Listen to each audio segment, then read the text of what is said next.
Great, thank you, Scott. And I'd also like to thank the organizers of NeuroFutures. It's been really very stimulating couple of days. As Scott mentioned, I'm the director of this center. So it's an NSF-funded center focusing on sensorimotor neural engineering. So if you say it a few times, you really get into the rhythm there. And basically, the goal is this is something that I think Chet Morris talked about. He's our deputy director, standing out there. Hi, Chet. So the goal here is to build devices that can help people with stroke and spinal cord injury. And we're doing that by engineering devices that can record and stimulate the brain simultaneously. And so we call these devices bidirectional brain-computer interfaces. And as you can see in the block diagram there's several different components. And you already heard some talks in the last couple of days. You're going to hear one more right after me. So Jeff Ogeman, our neurosurgeon and thrust leader of our test bed on electrocorticography, brain-computer interface, he talked about how you can use brain surface potentials to decode movement signals. And this is an integral part that falls in the decode brain state box up there. There's also work going on in terms of recording and stimulating the spinal cord so that you can bypass the area of injury, spinal cord injury. And this is the work that Dr. Chet Morris talked about yesterday. And then finally, Bing is going to talk about how can you decode signals in a natural setting. So not the patient in the hospital, but potentially when they're in their homes and so on, as they're actually performing natural behaviors, can you actually decode brain signals in that setting? And again, that's something that Bing will talk about. So as you can see, my colleagues have already talked about everything you might need to know about bidirectional brain-computer interfaces. So this left me with this, the question of what should I talk about, right? So what I'll do right now is in the next 15 minutes that I have, I'll talk about some of my other work. And this has to do with understanding the brain. So how can we understand the brain with normative models, models that come from other areas such as computer science or artificial intelligence, specifically Bayesian models, right? And how can we use that to understand the structure and function of the brain? And in doing so, the goal is that we can then create better algorithms for decoding the brain and for encoding information to send information back to the brain, so the stimulation component. So that's the overarching sort of connection between what Scott mentioned, what we're doing at the center, and what I'll talk about today. So I'll start off with the goal of understanding the brain, specifically the cortex, right? So this is near and dear to our hearts, the cortex, the cerebral cortex.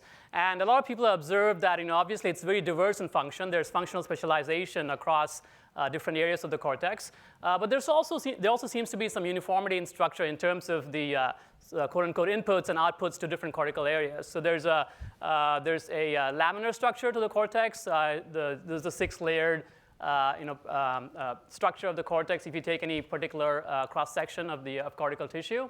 And people have made the observation that perhaps there's some uniform computational principle at work here. So for example, some of the similar work by Mriganka Soor's lab at MIT showed that if you divert optical information, so information from the eyes to the auditory cortex in a ferret, then the auditory cortex starts to respond to visual information. So it starts responding to bars and so on.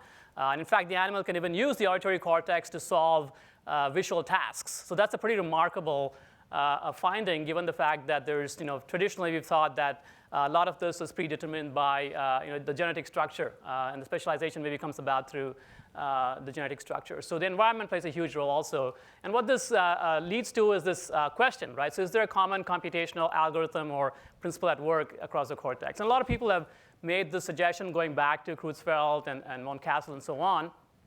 And the search is still on, right? So we're still looking for that underlying computational principle.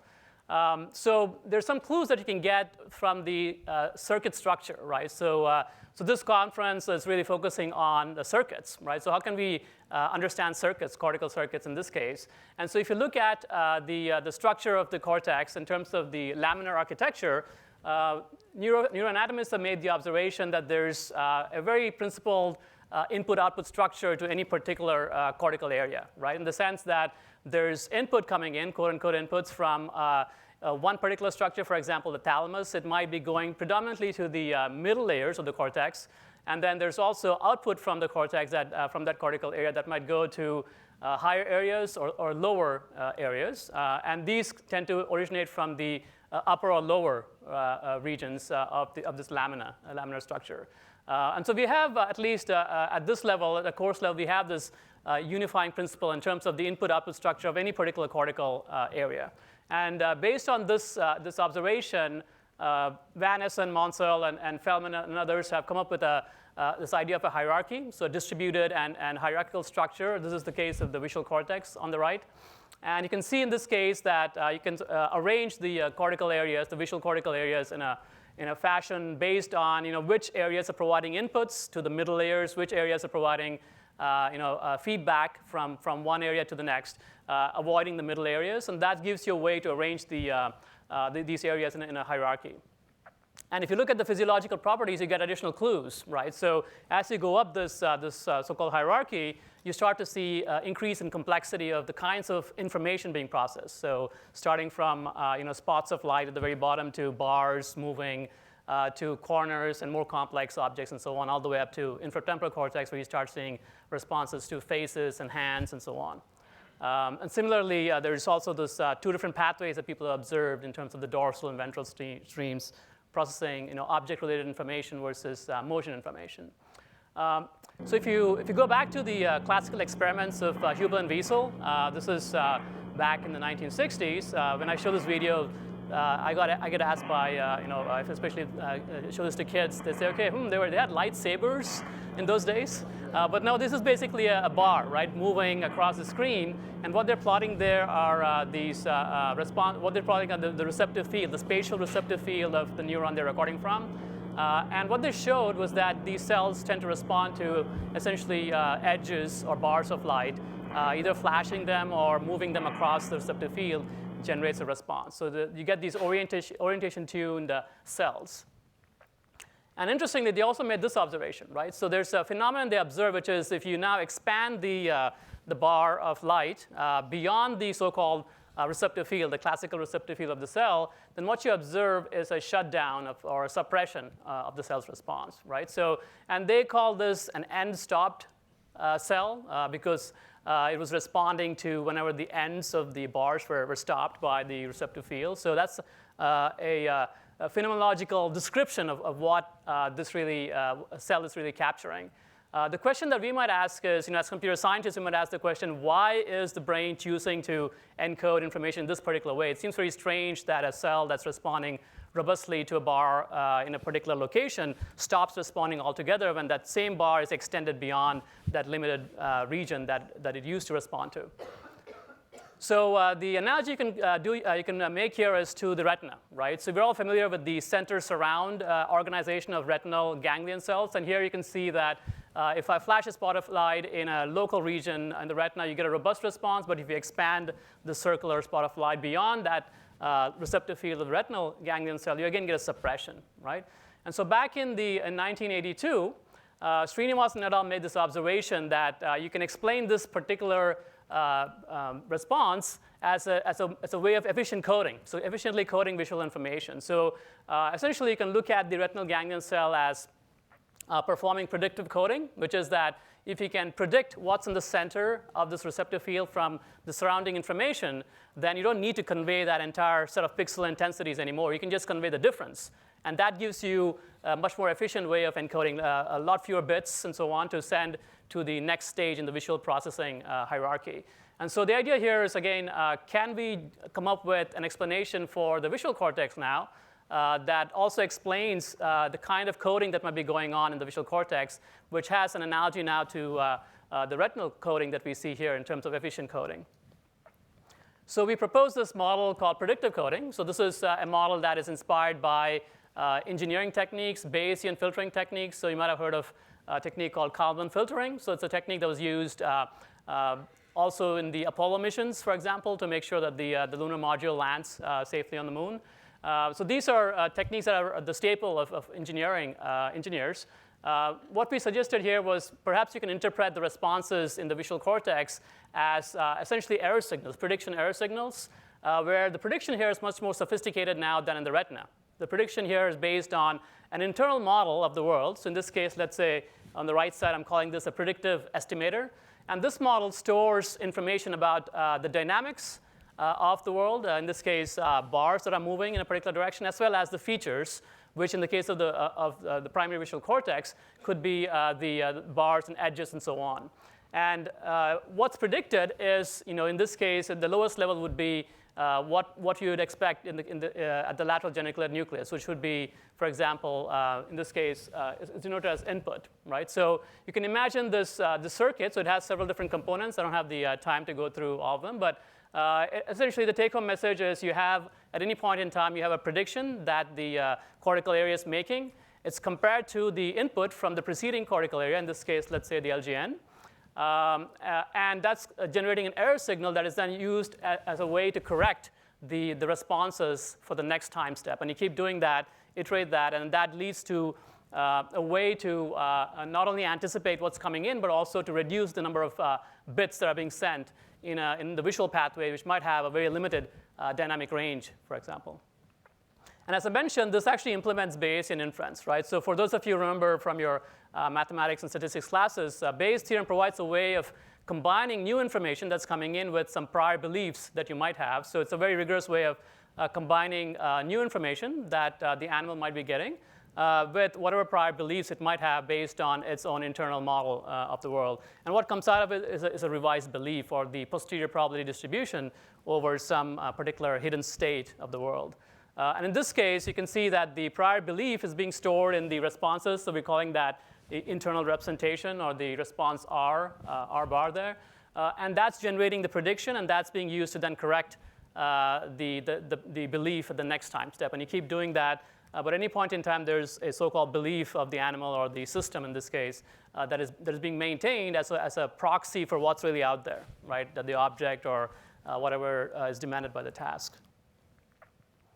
So we can extend this also now to the case of a hierarchy. So we already talked about the visual cortical hierarchy. So if you plug in a whole bunch of these modules, these predictive coding modules, and have them pool together as you go higher and higher up, they're pulling information from multiple modules onto a single module at the next level, then you start to get some interesting results that start to resemble the kinds of responses you get in the different levels of the visual cortex.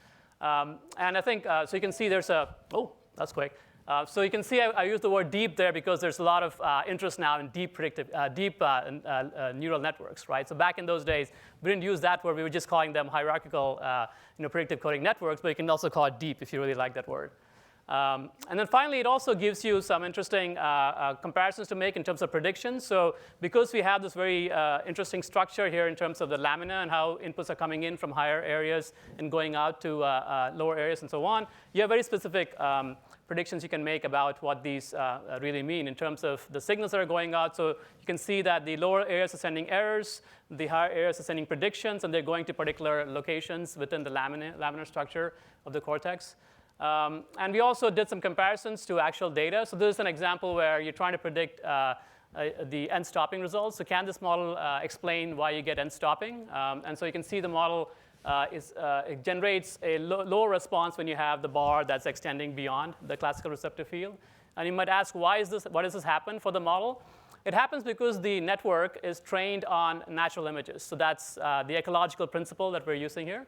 And you can see in natural images, if there is a surrounding region that contains bars in a particular orientation, there's a very high probability that the center region that you're looking at also has the same oriented bar, same orientation. So it's basically the statistics of natural images has regularities. So when you have regularities in natural scenes, they tend to predict things about what should be expected in the center compared to what is in the surround.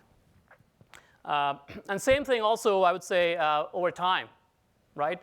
So that's something I did unusual, right? So you weren't expecting that, but a lot of people in the back who are paying attention to their monitors looked over here because that was totally unexpected, right? So again, your brain is predicting over time. If the context doesn't predict what is coming at any point in time, then you pay attention to that. It's a big error signal, right? So you had a very big prediction error at the back there.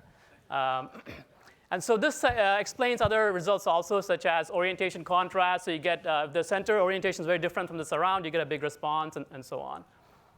And then there's also studies in fMRI that have shown that the predictions are similar to what you'd expect from a predictive coding model. So in this case, Murray et al. Showed that if you look at images that contain random lines, the same set of lines but randomly arranged versus formed into a three-dimensional shape, then as predicted by this model, the higher area, which is shown over here, I can use this right here. So you can see it generates a big response when you have a three-dimensional shape compared to when you have random lines of the same segments but randomly arranged. You get a much higher response with the lower area. So essentially, if the higher area can predict and explain this complex object, then the lower area doesn't need to work as hard anymore, right? So it's essentially saying, you're predicting what I'm seeing, so my error is going to be small. But if the higher area is not predicting this random jumble of lines, then the lower area gets a big response, right? So it's again an explanation that's consistent. So I've been observing this curious fact that suddenly in the last, I would say, 6 years, right, there's been a surge of interest in this particular model, and there's a ton of people publishing, ranging from attention, topics such as attention, all the way to even awareness, consciousness, and so on. And even schizophrenia and autism and so on. So if you're interested, there's a bunch of books that have been published. So there seems to be really a big surge of interest. And I'm still trying to figure out what happened in that particular time period of around 2009 or 2010 that led to this explosion of interest in this particular area. And I guess I have only a couple of minutes left. OK, so I'll conclude with this, this note, which is you can now start to integrate this particular model of Bayesian inference for perception and estimating the state with action also. So if you look at how the cortex feeds into the basal ganglia through the striatum, there's a massive funneling of information from the cortex. If you believe in the model that I proposed, then what this means is that the beliefs or the estimates, the Bayesian estimates that are being maintained across the cortex are being used to select actions based on, in this case, dopamine signals, right, the reward signals. And specifically, you can connect this to reinforcement learning models. So in our case, we were looking at a model called POMDPs, or partially observable MDPs. And what this lets you do is it lets you make predictions that are normative in the sense that if the animal is maximizing expected reward, what do you expect the animal's actions to be, right? So doing this, we've been able to explain some experiments that Anne, I think, talked about, which is this experiment of random dots discrimination, perceptual decision making. And we've shown that some of the responses we get in LIP, the area LIP in cortex, can be predicted by this particular model, this model of having Bayesian beliefs and so on. And more recently, we've also shown that you can start to explain data from labs that are looking at dopamine responses. So for example, in this particular task, when you have easy versus hard random dots that are moving in terms of trying to figure out which direction the majority of dots are moving, the model predicts whether the dopamine response, which is in this case the reward prediction error signal, is that going to be large or small, right? So and this essentially happens because the animal is able to maintain a belief over whether the task is easy or hard, right? So if it believes the task is hard, then it has a different expectation for reward than if it believes the task is easy. And that it actually has is maintaining a Bayesian belief or the difficulty of the task. All right, so I'll leave you with acknowledgments. So thank you to the students, the collaborators, and the funding agencies, and of course the center. Thank you. Thank you very much. Yeah. Our break ran a little bit long, so just in the interest of time, maybe 1 or 2 very short questions for Dr. Rao. We've got some mics that are coming down.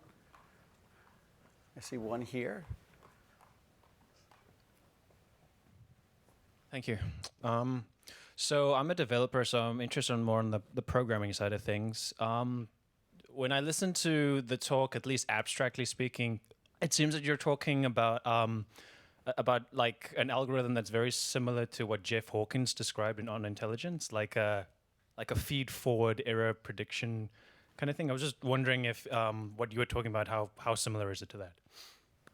Yeah, so if you look at, I think, the introductory chapter, Jeff Hawkins does acknowledge the people in terms of the work that inspired him, and he mentioned David Mumford was inspirational for us also, and then he has us also mention in terms of this model. So essentially what Jeff Hawkins' book does is it does a great job of really explaining how these kinds of models, these are implemented and they were compared to neurophysiological data and so on. He basically has a framework that takes many of these types of models and then explains it in a great way how it can be applied to a whole bunch of other settings. And then he also has a company now that I think is inspired by these kinds of models, and so they're trying to apply it to real-world problems, right? I think Numenta is the name of the company. So I would say they're very closely related, and in some sense, he acknowledges in the book that these types of models are quite inspirational for the work that he's been doing. Christoph. To what extent do, for example, if a face neuron fires in the face patch in the monkey system, right? Or what error does it signify? Or if a Jennifer Aniston cell fires in response to the presence of Jennifer Aniston in the human medial temporal lobe? Or if we go to deep ConvNet, if at a high level a neuron fires that encodes for a particular type of dog, what error does that cell signal? Yeah, so I think that's an important point, which is that we focus a lot on the fact that this model really signals errors from one area to the next. I mean, that's one of the big differences between this model and the traditional sort of bucket brigade kind of model of visual processing, which is sending information from one area to the next and so on, without the feedback really modulating that information. You can look at that particular error signal as explaining some of the data like the endstopping or contextual effects and so on. But those are not the only signals in the model, right? So if you look at the different components of the model, I said there was a set of responses that I called R bar there, which is the state estimate. That's the estimate at any particular cortical area of what the state of the world is at that level of abstraction. So that is not an error signal. I mean, those are responses in the model that correspond to the deeper layers, the so-called output layers, the layer 5 neurons. These are the big pyramidal cells in layer 5. So I would say that many of the responses in the cortex may not be interpreted as error signals purely. Some of them might be, but the others are probably encoding the state, and those would not be error signals. So I would say the Jennifer Aniston cell, for example, is probably not really an error signal, right? It's an actual cell that's responding to its estimate of what's out there, which in this case, it specialized itself for one particular person, and it's maintaining that belief, right? So, and you might be able to modulate the cell's response by making it noisier, and that would be a test of this theory, right? So is it really maintaining the uncertainty that it has about what's out there? And so the firing rate would be modulated according to that. Yeah. I mean, I think assuming that there are multiple population in any cortical area also accounts for the fact experimentally that if you look, you find 40 to 50 different types of cells, yeah. right? And they all have to do something. In fact, there's this problem that experimentally we know that there are 50 or maybe 100 different cell types. Computationally, we have no idea why do we need 50 cell types. Right. So. Right. So yeah, but this gives you at least, it doesn't give you that many different functions, but at least it gives you a diversity of functions that would need to be implemented if you want to implement an architecture such as this. So I think that's one of the interesting predictions of the model. Yeah. Great. Yeah, and then just time we're going to keep going, but Dr. Rao, thank you very much for coming in. Thank you.